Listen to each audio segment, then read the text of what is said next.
আসসালামু আলাইকুম রহমতুল্লাহি আবরাকাতু।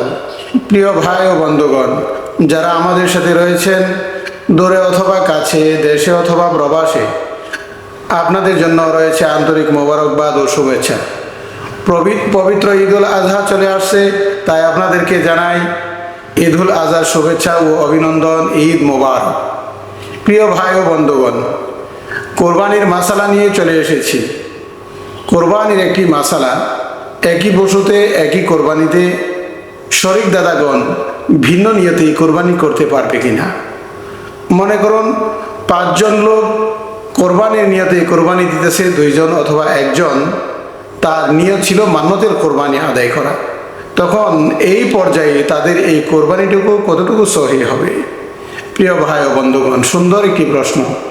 এই পর্যায়ে যদি কেউ 7 শরিকে একটি কোরবানি করে, আর এখানে যদি 1 জন যদি মান্যতের কোরবানি করার নিয়ত করে অথবা 2 জন, তাহলে তার এই মান্যতের কোরবানির নিয়তের জন্য তার কোরবানির মধ্যে কোনো সমস্যা হবে না।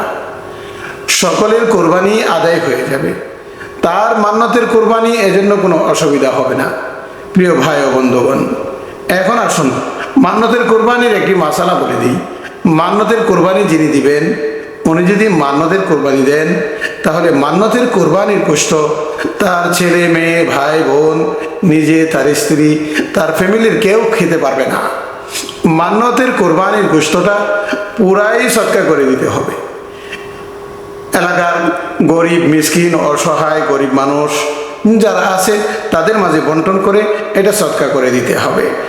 মান্যতের কোরবানির গোশত ফ্যামিলির কেউ খাইতে পারবে না, এই মশলাটা আমরা জেনে রাখি। অনেকে মান্যতের কোরবানি করে, কিন্তু দেখা যায় এই কোরবানির গোশত সবাই মিলে খায়। আসলে মান্যতের কোরবানির গোশত ফ্যামিলির কেউ খাওয়া যায় না, এটা পুরাই সৎকার করে দিতে হয়। আল্লাহ তাবারাক তাআলা আমাদেরকে বুঝে শুনে আমল করার তৌফিক দান করুন। আমিন।